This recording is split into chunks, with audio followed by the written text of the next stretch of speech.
Programa especial. Hoy en Punto de Partida vamos a compartir el testimonio de Carlos Pereira Mele, licenciado en Ciencias Políticas. Lo convocamos en esta oportunidad para analizar la situación internacional. Es director de Dossier Geopolítico, un sitio muy importante de análisis internacional. Y es una situación muy particular la que vivimos en este mundo y merece un análisis complejo y completo de los distintos intereses a nivel internacional, los distintos intereses en pugna y las oportunidades que tenemos los argentinos y los latinoamericanos. Carlos, ¿cómo estás? Muy bien, Luis, gracias por la invitación. Un placer estar contigo. Bueno, gracias. Y es un escenario, recién nos comentabas fuera de cámaras, es un escenario muy particular el que vive nuestro mundo en este momento, porque es una suerte de guerra mundial la que se está viviendo, ¿no?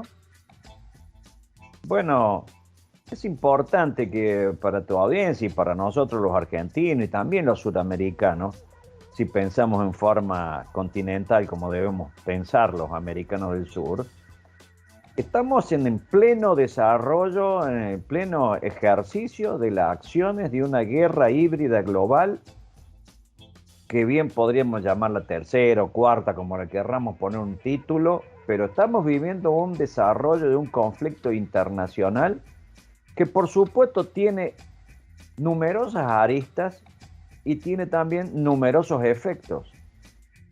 Esta guerra que se está desarrollando no es concentrándola en distintas áreas, sino que es todas coordinadas y totalmente, digamos, en una forma clara para que la audiencia entienda, están insertas en un enfrentamiento gigantesco. Ese enfrentamiento gigantesco lo podemos simplemente detallar con el siguiente dato. Estados Unidos de Norteamérica, que encabeza uno de los dos grandes grupos que hoy en día se dirimen en el poder global, encabeza una lista de países aliados.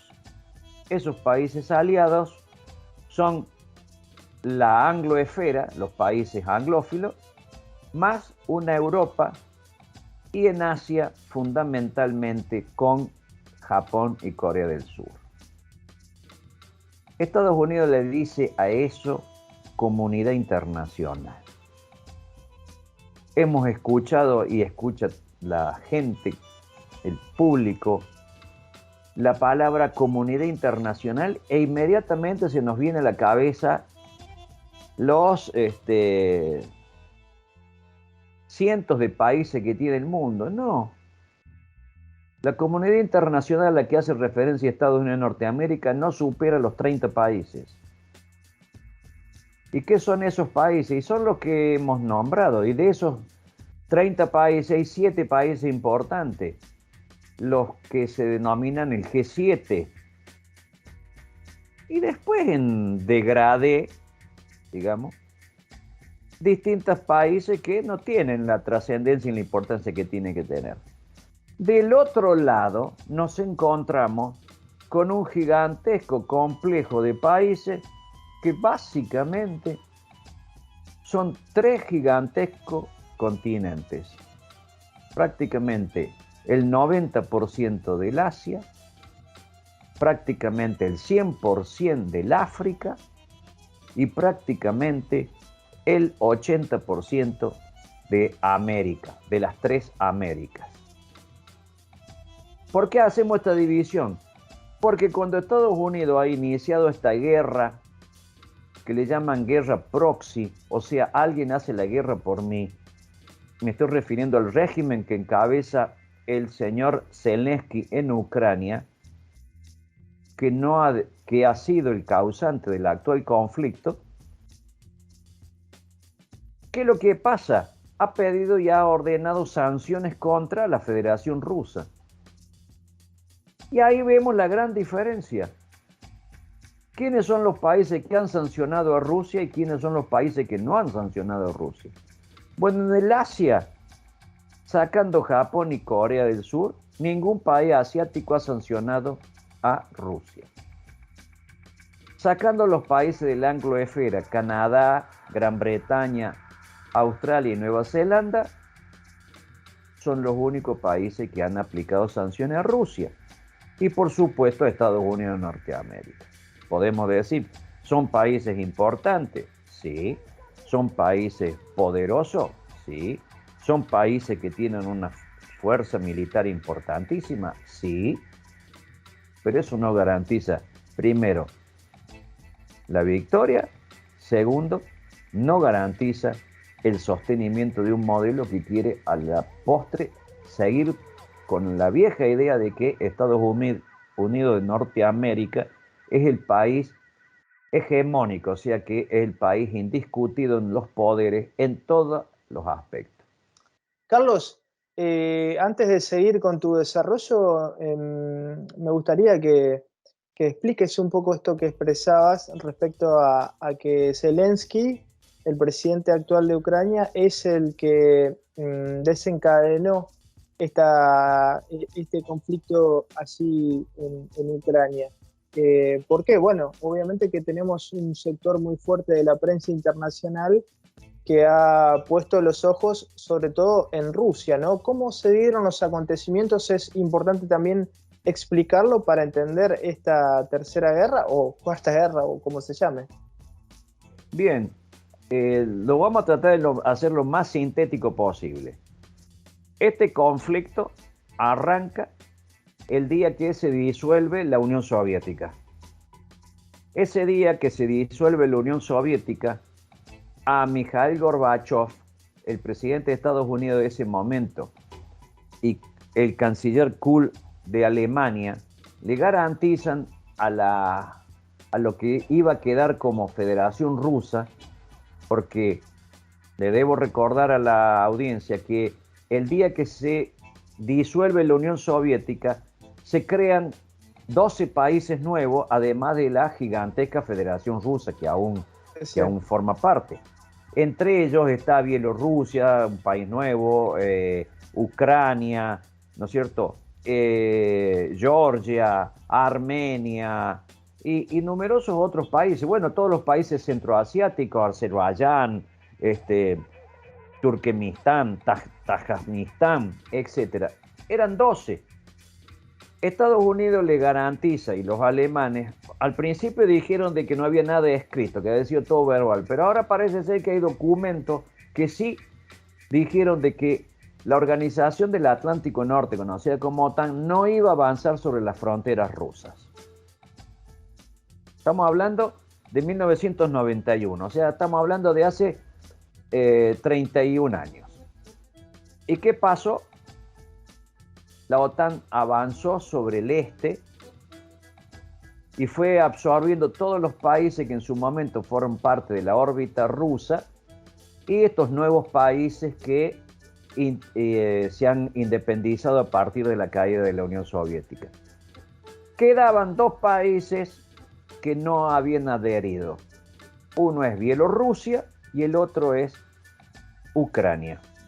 Ucrania tenía fuertes relaciones económicas, comerciales, étnicas, históricas, religiosas con Rusia.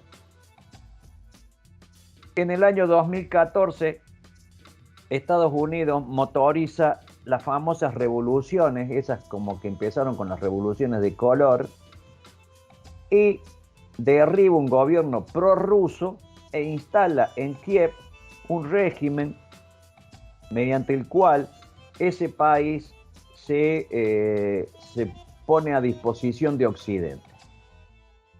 2014 estamos hablando, hace más de 8 años. A partir de ese momento, el nuevo gobierno decreta una serie de medidas totalmente drásticas contra la parte de la población de habla rusa en su propio país, que es una región, es la región industrial, digamos, son 2 o 3 provincias que son la zona industrial ucraniana, que se llama el Donetsk, cerca del río Don, y que allí les prohíbe el uso del idioma ruso, les impone una serie de condiciones y los que vivían ahí veían con altísima probabilidad que también iban a ser desplazados de sus propiedades. ¿Qué ocurrió? En esa región se subleva esa región contra el régimen del gobierno de Kiev e inician un proceso de separatismo o autonomía amplia. ¿Cómo reacciona el gobierno de Kiev? Enviando tropas, bombardeando su propio país, porque eso eran ucranianos, aunque hablaran ruso, bombardea esa zona durante muchos meses. El gobierno ruso no interviene, pero sí interviene la Unión Europea y luego se forma una serie de pactos que se llaman pactos de Minsk I, Minsk II, firmadas en Bielorrusia. Minsk es la capital de Bielorrusia, mediante la cual el gobierno ucraniano resuelve no seguir bombardeando sus provincias y convocar un plebiscito en esa región que estaba pidiendo la separación y darle amplia autonomía a las autoridades que surgieran de esa situación y modificar su constitución. Eso fue avalado por las Naciones Unidas como un proceso de paz y de tranquilidad, fue avalado por la Unión Europea, fue avalado por Rusia, ¿no es cierto? Pero no hubo ningún organismo internacional que garantizara el cumplimiento de los mismos. ¿Qué pasó? Ucrania firmó, dijo que lo iba a cumplir, no llamó jamás al plebiscito y siguió atacando esa zona. En el periodo que va del 2014 hasta el 24 de febrero de este año, Ucrania siguió atacando, tal es así que está reconocida por las Naciones Unidas que el gobierno de Kiev asesinó a 14.000 civiles ucranianos de esa zona a través de bombardeos, a través de ataques, a través de operaciones militares. Igualmente, no lograron avanzar sobre todo el territorio del Donetsk. ¿Qué pasó? En febrero, las dos provincias se declararon independientes, de Lugansk y la República del Donetsk. Y a los pocos días después, la Federación Rusa reconoce la independencia de esos dos países y esos dos países le solicitan a la Federación Rusa que, como país independiente, puede recibir ayuda externa en su defensa y seguridad. Y por lo tanto solicita a Rusia la intervención de sus Fuerzas Armadas para garantizarle la seguridad y la tranquilidad. Carlos, ahora volviendo a Estados Unidos, ¿no? Porque es lo que estabas describiendo, ¿no? Recién mencionabas un poco el contexto allí en Europa, pero en este patrón binario que un poco describías de la situación mundial, ¿no? Con Estados Unidos encabezando un bloque y, digamos, desde afuera provocando siempre situaciones bélicas fuera de su territorio, ¿no? Es un patrón común a lo largo de la historia de Estados Unidos. ¿En qué beneficia a Estados Unidos esta situación mundial o por qué se desencadena esta situación, ¿no? Mencionabas los dos bloques, pero hay intereses concretos en esta etapa histórica en disputa, ¿no? Como siempre los ha habido. Por supuesto. Hay una vieja disputa norteamericana, por eso hice referencia a la disolución de la Unión Soviética.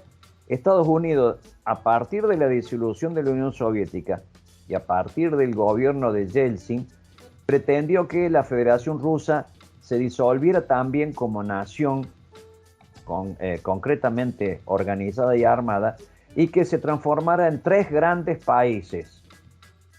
Eso por un lado. Y segundo, los norteamericanos preveían que el gran competidor iba a ser China y por lo tanto debía, de alguna forma, evitar que los recursos naturales de la Federación Rusa pudieran estar al alcance de China, ya que cuando se disolviera la Rusia actual en 3 regiones, sus empresas iban a hacer cargo de los recursos naturales de esas 3 regiones que tienen recursos gigantescos.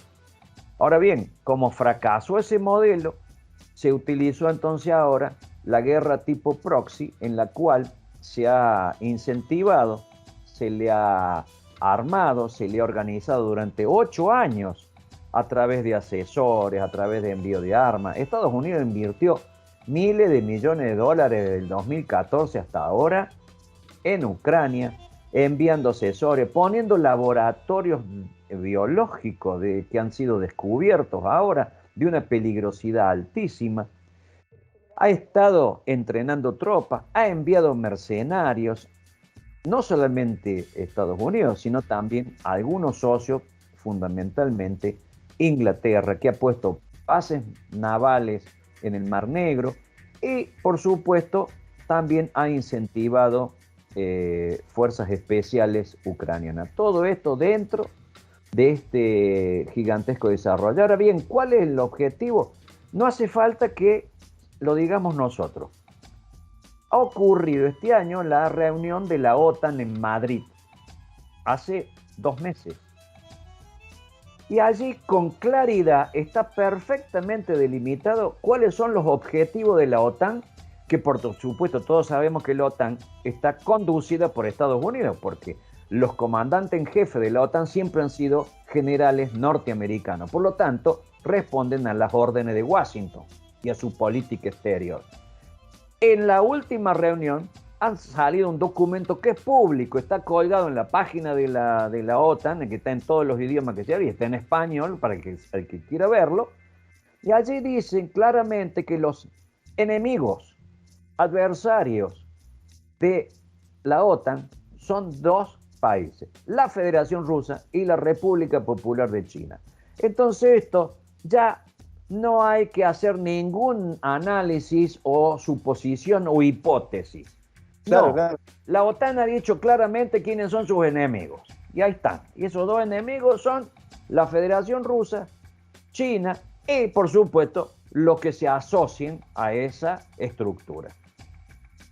Le hace, por ejemplo, los BRICS, que forman parte de esa distinta estructura, de esa comunidad internacional que tanto cacarea Estados Unidos, que es el supuesto mundo occidental también.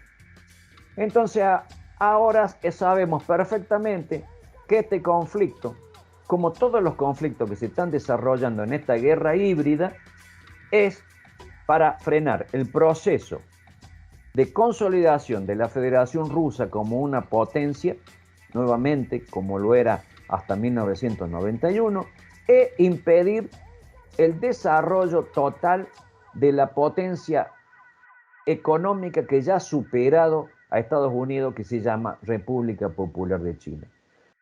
Y que en estas decisiones que ha tomado la OTAN, como las decisiones salvajes y bárbaras que ha adoptado la Unión Europea, ha terminado ¿en qué? En volvérseles un boomerang.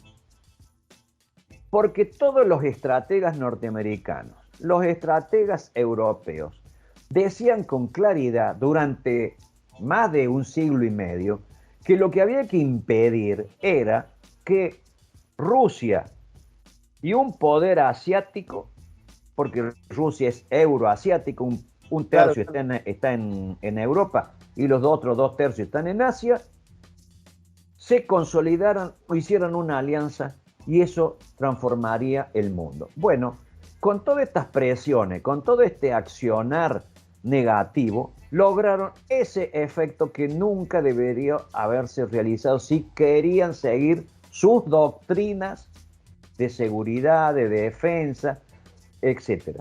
Y hoy en día, cada hora que pasa, hacen que la Federación Rusa con la República Popular de China incremente sus alianzas, ya no solamente económicas, sino también políticas, sino también militares. Y se están sumando en las áreas, por supuesto, que corresponden a la economía, la tecnología, la investigación, la ciencia. Y esto le está dando una disparada espectacular. Contrario census a las medidas que ha tomado la Unión Europea y Estados Unidos, hemos visto que desde febrero a la fecha se inició un bárbaro ataque en todos los ámbitos a el mundo euroasiático. Todo lo ruso, todo lo chino, todo lo asiático es malo. Para ellos son países atrasados, para ellos son países que no tienen cultura, para ellos son países que quieren supuestamente, entre comillas, dominar el mundo, como que ellos nunca dominaron el mundo, ¿no es cierto? Los occidentales y cristianos, que quieren imponernos no sé qué poderes a nosotros los occidentales, etcétera, etcétera. Y han recurrido primero a la censura más abominable que se haya recordado en la historia de todas las guerras internacionales. Hoy en día, todos los medios de comunicación euroasiáticos no están permitidos en el mundo anglosajón y en el mundo de la Unión Europea. O sea, los de la Unión Europea y el mundo anglosajón vive, como decíamos nosotros, con el caballo con las orejeras, que solamente puede ver lo que le deje el amo o patrón, por un lado. Ahora, por lo tanto, desconocen la realidad. Y te voy a decir, segundo, ¿qué ha pasado? Con sus sanciones han logrado el sistema inverso, han logrado debilitarse, han logrado incrementar su daño económico propio, y hoy lo estamos viendo. No solamente con el tema de la inflación. Europa ha perdido, con esto ha perdido la historia. Europa ha perdido la historia. Europa va a quedar en muy poco tiempo a la saga, va a ser un tercer mundo mejorado, pero no va a ser más de lo que supuestamente soñaron los padres fundadores de la Unión Europea, que era hacer un subcontinente armado y equipado y preparado para, digamos, no interferir, sino estar presente en las mesas de negociaciones en su momento entre los rusos, la Unión Soviética y Estados Unidos, y después en este mundo multipolar jugar con los distintos polos de poder crecimiento. Ahora ha quedado totalmente aliada a Estados Unidos, dependiente de Estados Unidos y también del destino de Estados Unidos. Ahora, mientras ha perdido el camino. Sí. El camino propio, ¿no? ¿Te referís al camino propio? El camino propio, exactamente. Carlos, ahora bien, ¿cómo jugamos nosotros, volviendo al principio de esta charla, los latinoamericanos, nuestro continente, nuestra Argentina, como pequeña provincia de esta América Latina, en este mundo donde obviamente está claro que Estados Unidos y el mundo anglosajón siempre primero consolidaron sus estados nacionales y luego trataron de evitar cualquier tipo de asociación en América Latina o en otras partes del mundo entre distintos estados para que no siguieran su mismo camino, ¿no?, de desarrollo. ¿Cómo seguimos nosotros este escenario desde América Latina? Bueno, lo primero que debemos recordar, la historia. La historia es lo que nos debe hacer entender mucho esto. ¿Por qué? Recuerden que en el siglo XX, cuando hubo los dos gigantescos conflictos entre los europeos, que prácticamente pareció ser una guerra civil en Europa, ¿no?, y luego intervinieron los rusos y los norteamericanos, en esas dos gigantescas guerras, Primera y Segunda Guerra Mundial, fue el momento del despegue de América Latina, fundamentalmente de América del Sur. Fue el momento en que nuestros países, por necesidad y urgencia, ante el corte de suministro de los bienes producidos en Europa, porque nosotros éramos simplemente productores de materia prima sin elaborar, que era enviada a Europa y de allá nos mandaban los productos. Como dijo una vez un político argentino, nosotros mandábamos el cuero de las vacas y de allá nos mandaban los zapatos hechos, ¿no es cierto?, con nuestro propio cuero. Por supuesto que un par de zapatos valía 50 veces más que un cuero de una vaca, y con un cuero de una vaca ellos hacían 20 pares de zapatos. O sea, el negocio de la venta de espejitos y por oro, como le hicieron a los indios, era igual para nosotros en el siglo XIX y XX. ¿Qué pasó? Ante ese cambio de estructura, varios países de América, la Argentina es el ejemplo más concreto, inició un proceso de desarrollo industrial propio, de creación de tecnología propia, de ruptura del modelo de dependencia, y eso fue el peronismo en Argentina, el varguismo en Brasil, y por supuesto también en Chile se intentó hacer lo mismo, el movimiento revolucionario en Bolivia quiso hacer lo mismo, ¿no es cierto? Y bueno, más adelante Alvarado en Perú intentará hacer lo mismo, ¿no? ¿Qué significa lo que estamos hablando? Que cuando hay crisis globales de los modelos imperiales de dominación, a América le ha ido muy bien, porque ha sido el momento de los despegues, de sacarse de encima ese control tremendo que cuando ellos están bien, poderosos, te tienen totalmente controlado. Hoy en día en este enfrentamiento ya no nos tienen totalmente controlados. Y el otro gigantesco elemento que hay que tener muy en cuenta es que cuando uno hace el análisis de las necesidades que tienen las potencias hoy en día para seguir su tasa de crecimiento y de desarrollo, necesitan una serie de elementos alimentarios, minerales, ¿no es cierto? De distintas naturalezas que están todas presentes en nuestro continente suramericano. O sea que nosotros, que somos un continente poco habitado, poco contaminado, pero que tenemos tremendas capacidades para desarrollar y aumentar nuestras producciones, también somos muy apetecibles para estas gigantescas potencias que hoy en día están en un enfrentamiento muy grande. Por ejemplo, pongo un dato, el oro. El oro, como todos sabemos, es un bien escaso, pero siempre uno lo pone con relación a que el valor de la moneda, el respaldo, oro, ¿no es cierto? Siempre hace eso.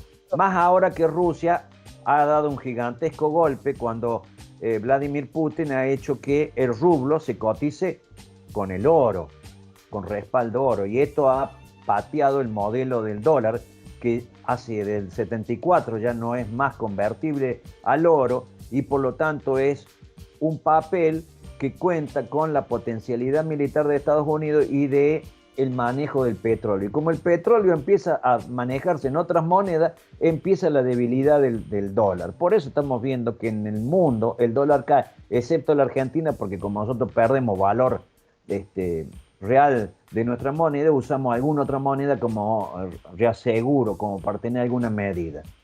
Pero en el mundo el dólar está para abajo, cada vez vale menos. Y cada vez lo quieren menos. Esa es otra gran realidad. Entonces, vuelvo al oro. Entonces decimos el oro. Resulta ser que entre los 7, 8 países con mayor producción de oro del mundo está China, a la cabeza, está el propio Estados Unidos, está Rusia, pero también está Perú, también está Argentina, también está México. Y lo mismo en esa tanda de los primeros países más productores de eso, tenemos la plata, el estaño, todo eso lo tenemos también nosotros. ¿Qué quiero decir con esto? Que el oro, por ejemplo, es un material estratégico, no tanto para el respaldo monetario, sino para la tecnología, o mejor dicho, la alta tecnología. Absolutamente todos los elementos electrónicos usan oro. ¿Por qué? Porque es un gran conductor de energía. Entonces, está presente en cualquier computadora y en cualquier celular del mundo. Hay conexiones con aleaciones que tienen oro. Por lo tanto, fíjate vos la trascendencia que tiene hoy en día tener oro. O sea, es necesario para la industria aeroespacial, para la industria aérea, para la industria de alta tecnología. Bueno, la América lo tiene, Argentina lo tiene. En América del Sur el principal país que tiene más reservas de oro es Venezuela. Por algo Venezuela sufre los ataques que sufre, ¿no? Además de ser la reserva más grande del mundo de petróleo, cosa que acá tampoco nos lo dicen. Siempre está Maduro que sí, que Maduro que no, pero Venezuela tiene la reserva mayor de petróleo del mundo, mayor que Arabia Saudita, para que nos demos una comparación. Luego, vayamos también al tema, por ejemplo, de un material que hoy en día es básico y fundamental para las nuevas tecnologías, el litio. El litio. 3 países de América, fundamentalmente el triángulo Argentina, Bolivia, Chile, son los detentadores del 70% de las reservas mundiales del litio. O sea, todos sabemos que ahora todo tiende al tema de la electricidad, de los nuevos vehículos eléctricos, etcétera, etcétera, como un reseguro para bajar la matriz del calentamiento global, etcétera, etcétera, e ir reduciendo la utilización del petróleo para otras situaciones que son muy importantes para la industria química, para otros productos. Pues bien, nosotros, los americanos del sur, y fundamentalmente estos 3 que te digo, somos los que tenemos la mayor reserva. Es de imaginarse que tanto para China, Rusia, Estados Unidos, que están los 3 discutiendo el poder global, pero también para la India, también para Irán, también para Turquía, también para Alemania, también para Francia, o la misma Inglaterra, son necesarios para seguir teniendo un nivel que les permita seguir teniendo la calidad de vida y el nivel de poder que tienen hasta la fecha. O sea, todo esto está y va a repercutir en nuestro continente. Así como ha repercutido el incremento del valor del petróleo, del barril, ¿no es cierto? Que los países productores del petróleo se benefician ampliamente, pero los que tenemos petróleo pero no somos grandes productores, hasta que no sé si funcionará este asunto de vaca muerta, nosotros tenemos que importar mucho combustible para mantener un proceso de desarrollo industrial. Eso nos lleva a tener pérdidas de divisa, ¿no? Entonces, es un cuello de botella para la Argentina momentáneamente, hasta que, bueno, le saquemos todo, digamos, mal y pronto el jugo a vaca muerta en lo que es gas y lo que es petróleo, que eso nos permitirá también ser exportadores de ello y transforme las ecuaciones de negativas a positivas económicamente hablando. Pero mencionaste que tanto la Primera Guerra y la Segunda Guerra fueron oportunidades para América Latina, para Argentina, lo cual es así, porque en ese contexto, por ejemplo, nació la Fuerza Aérea, nació YPF en la época de Irigoyen, y luego, bueno, la sustitución de importaciones en la década del 30, con cierto desorden, pero generando mucho trabajo. Después viene el peronismo con un proyecto de industrialización, con un proyecto de nación, atado a la industrialización, hasta el golpe del 55, obviamente promovido también por la OTAN, ¿no? por el mundo anglófilo. Y bueno, ese mundo que vivimos nosotros en Argentina, esa Argentina donde había bueno, muchos intelectuales que promovían la industrialización, es un mundo distinto al que vivimos hoy en muchos aspectos, ¿no? Nosotros tenemos, como vos decís, grandes recursos naturales en América Latina. La duda es, estamos no capacitados, porque la capacidad siempre está, ¿no? Hay grandes recursos humanos, sino estamos en condiciones en este momento de empezar a dar pequeños saltos, no digo un salto de rana, pero por lo menos pequeños saltos para ir industrializando estos recursos tan importantes que tenemos. Yo creo que sí, en el aspecto siguiente, porque todo el mundo de la economía depende del accionar político. La economía no puede determinar el accionar político, es inverso. La política tiene que actuar sobre el área económica para poner las reglas de juego correspondientes. Porque si no vemos lo que nos ocurre, por ejemplo, con tener una gigantesca producción de soja, haberles entregado los puertos a los sojeros, haberles entregado el río a los sojeros, y resulta ser que en la primera medida que deberían haber tomado, si somos grandes productores, como sabemos que lo somos, además que tenemos otro país vecino que es gran productor, que es Brasil, pero los precios se ponen en Chicago, por ejemplo, para dar un marco de dependencia. Entonces, esto evidentemente que requiere de decisiones políticas, y la decisión política tiene que ser utilizar estos nuevos elementos que hasta hace poco no tenían mayor trascendencia, porque el litio sabíamos que teníamos, pero como no tenía un uso muy profundo, muy amplio, no se conocía, entonces teníamos esas reservas, igual que tenemos las reservas de uranio, etcétera, etcétera. Entonces todo depende de una decisión política de negociar con los países que toman estas decisiones y que necesitan de lo mismo, para hacer transferencias tecnológicas y para hacer también un intercambio que nos sea lo más favorable posible. Los países, las potencias, no tienen amigos, tienen intereses.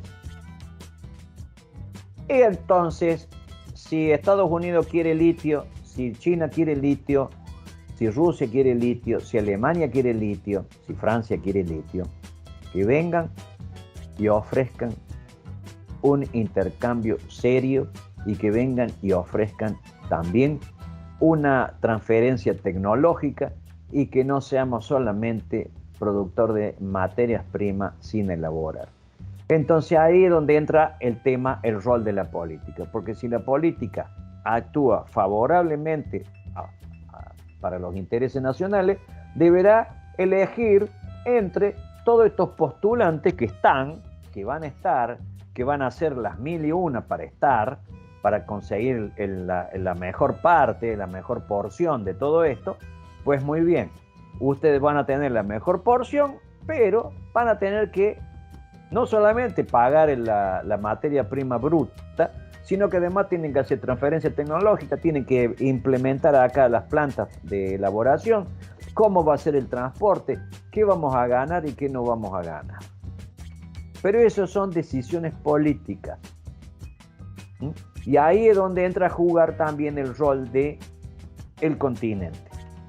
Porque ya que tenemos, por ejemplo, el litio, tenemos en 3 países solamente la gran concentración de ese producto, es evidente que tiene que haber un acuerdo entre los 3 países, entre Chile, Argentina y Bolivia, de ver cómo vamos a negociar con esta gente. Porque no podemos ir aislados, porque claro, porque si nosotros nos hacemos los locos, qué sé yo, con los norteamericanos se la van a despedazar a Chile y se la van a llevar ellos, o a Bolivia.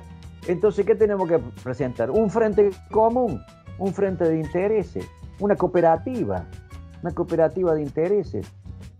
Creo que ahí donde está el juego. Ahí está la clave, Carlos, pero qué difícil cuando tenés una diplomacia también del primer mundo presionando en América Latina para separarnos. Y digo esto en función de lo que está viviendo Uruguay con la calle Pou, ¿no? Con este intento rupturista del Mercosur, ¿no? Con las posturas de Bolsonaro siempre distantes al Mercosur también, ¿no? Entonces hay toda una diplomacia internacional que hace lo mismo que ha hecho históricamente, ¿no? Tratar de separarnos, ¿no? Es difícil este escenario, aunque obviamente que es cierto lo que decís, no nos queda otra que unirnos para tener un futuro. Bueno, yo no dije que fuera fácil. A la Argentina que quiso ser un país desarrollado tecnológico y científicamente, le practicaron un golpe de estado sangriento, destructor, aniquilador, ¿no es cierto? Al Brasil, que intentó hacer lo mismo, también le hicieron lo mismo, llevó al suicidio de Getúlio Vargas. Al Chile, que quiso hacer el ABC, la primera unión aduanera entre los tres países, lo obligaron a dimitir y exiliarse, al presidente de Chile, ¿no es cierto? Esto va a ser y seguirá siempre así. Las potencias, vuelvo a reiterar, tienen intereses, no tienen ningún interés de que vos te transformes en una potencia mediana. Todo requiere del esfuerzo de los países propios. La realidad es que también muchas cosas te van arrastrando a esa posibilidad. Lo que haga la calle Pou, y lo lamento por los uruguayos, Uruguay tiene la misma cantidad de habitantes que la provincia de Córdoba. Alguna vez debemos empezar a entender que se tiene que acabar con todos estos versos y empezar a presionar como Dios manda. Porque esta gente que opera de acuerdo a los intereses de sus mandantes no pueden continuar. Pero hay un detalle que no es menor, y ahí va a haber un cambio muy profundo. Que hagan el acuerdo de Tratado de Libre Comercio con China. Si total, ellos qué problema se hacen, porque ellos no tienen industria. Entonces pueden hacer un Tratado de Libre Comercio y llenarse de productos chinos. Pero nosotros, si hacemos eso, terminamos de matar la poca industria que nos quedó, después del paso del menemismo, de todos estos procesos de esta democracia dependiente que hemos tenido, ¿no es cierto? Ahora bien, pero la Argentina ha sido invitada junto por Rusia y China a formar parte de los BRICS. Entonces, vos haces este análisis de situación espacial. Brasil y Argentina juntas arrastran a todos los demás países del continente. Y esa es la gran clave de la historia del siglo XXI. Vuelve a ser el eje viejo, nada más que esta vez AB, espero que se sume C, que se sume P de Perú, que se sume los países más chicos, y que conformemos esta realidad que, por razones de la historia, por los momentos que estamos transcurriendo y porque sabemos además, no hacemos futurología. Acá no se hace, en geopolítica no se hace futurología. En geopolítica se estudia la situación espacial y todos los elementos que influyen sobre ella. Los económicos, los políticos, los sociales, los demográficos, las estructuras políticas, etc. Y todos sabemos que la decadencia de Occidente empezó hace 20 años y no hay fondo. No hay fondo. Esa decadencia de Occidente la estamos viendo acelerarse. Esa es la gran diferencia y la gran noticia. Estamos viendo por estos días un gigantesco derrumbe de un montón de mitos que se nos habían impuesto y que hoy en día ya no sirven para nada. El mito de la transmisión de valores europeos. ¿Cuál valor europeo? A ver, democracia y libertad. Pregúntale a los africanos. ¿Cuál? El de los derechos humanos de Estados Unidos. Pregúntale a los iraquíes, a los libaneses, a los libios, a nosotros, porque fueron los sostenedores de todas las dictaduras militares.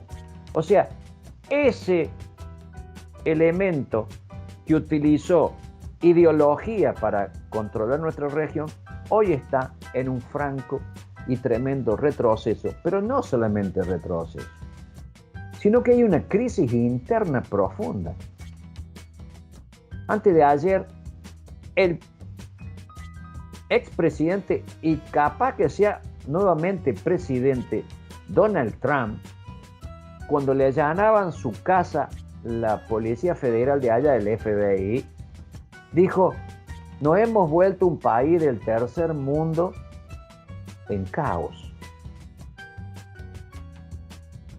Yo también les debo recordar, para que la audiencia entienda, que en Estados Unidos las fuerzas separatistas crecen. Va a haber un plebiscito el año que viene en el estado de Texas, uno de los estados más importantes de Estados Unidos, el productor de petróleo y gas de Estados Unidos, que ha convocado a un plebiscito para ver si se separan de la Unión Americana. Pero además estamos viendo y estamos observando que hay una encuesta que salió publicada en los principales periódicos norteamericanos, basada en una encuesta realizada por una universidad norteamericana, que el 50% de los entrevistados cree con gran seguridad que en los próximos años Estados Unidos va a sufrir una guerra civil por las diferencias y por los conflictos internos. Y cuando decimos eso, la mayoría de la gente sonríe y dice, ¿pero qué va a pasar eso en Estados Unidos? ¿No pasó en Estados Unidos en febrero del año pasado que una turba de miles le ocupó el Congreso de la Nación? No ocurrió. En la primera potencia del mundo, la que se muestra como el ejemplo de la democracia y del sistema político. Bueno, uno de los tres poderes, el poder legislativo, fue asaltado por miles de ciudadanos y los diputados corrían por las ventanas y saltaban por las ventanas para que no los agarraran, porque hubo muertos, hubo un montón de cosas. Y eso ocurrió en el corazón del imperio, no ocurrió en la legislatura de Uganda. Son síntomas, Carlos. Esos son los síntomas, esos son síntomas. ¿Por qué? Porque la población ha empezado a entender que el modelo político no les sirve. Y también muchos norteamericanos se sienten que han sido usados por ese sistema para el enriquecimiento inconmensurable de una minoría norteamericana en detrimento de una mayoría, que se llamó el famoso sueño americano, o sea, la famosa clase media norteamericana, que ha visto reducirse tremendamente sus capacidades de compra, de buena vida, etc. Es más, muchos han pasado al nivel de la pobreza. Hoy en día Estados Unidos tiene que dar bolsones de comida a 47 millones de norteamericanos todos los meses para que los norteamericanos no entren en situación de hambruna. Mucha gente, porque no puede adquirir los productos alimentarios. Miles de norteamericanos viven en autos, en casillas rodantes, en carpas y en alrededor de las grandes ciudades como San Francisco, en California, que es el estado más rico de Estados Unidos de Norteamérica. Pero como esa realidad no aparece en Hollywood, no aparece en Netflix, no aparece, pero sí lo saben los norteamericanos, que cuando uno se sube a un auto es como nos pasa a nosotros en la Argentina, que hace un par de años atrás no veíamos una villa de emergencia y ahora el auto, cuando uno anda, ve cuadras y cuadras de nuevos chabolas o ranchitos. ¿Y esto de dónde salieron? ¿No es cierto? Bueno, ahora eso también se ha trasladado ¿a dónde? A Estados Unidos. Y el otro gigantesco poder que hasta ahora parecía fuertísimo era la Unión Europea. Hoy en día la Unión Europea se ha reducido al poderío de Alemania, Francia, Holanda y Bélgica, Dinamarca y Noruega, que son países prácticamente sin población, entonces pueden mantener un cierto estándar de vida. Pero preguntarle a los portugueses, preguntarle a los españoles, preguntarle a los italianos, preguntarle a los griegos y todos estos países que surgieron después de la caída de la URSS, Rumanía, Bulgaria, ¿no es cierto? La misma Ucrania, todos están debiendo gigantescas deudas externas a el corazón de la Unión Europea, que es Bruselas, donde ahí se dictaminan las órdenes. Y ya todos hablan de que también la Unión Europea le queda poco tiempo de vida, como es actualmente, si no se reorganiza. y ya muchos países de la Unión Europea empiezan a querer diferenciarse y se preocupan porque el euro tampoco les sirve, porque les ha matado las monedas nacionales y los ha hecho hiperdependientes. La verdad, un panorama más que amplio el que has dado. Gracias por tu análisis, por ayudarnos a interpretar este momento mundial y bueno, los intereses en disputa a nivel internacional, cómo se inserta Argentina, nuestra América Latina en este momento histórico. La vamos a seguir seguramente, pero te agradecemos enormemente este tiempo que nos diste.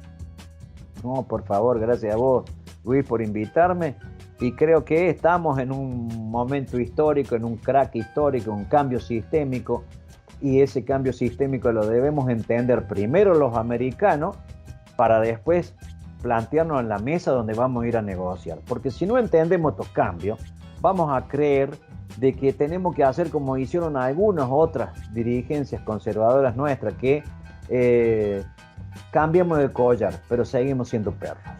Y acá la historia es dejar de ser perros. Sin duda, sin duda. Carlos, un abrazo grande. Igual para ti, un abrazo grande.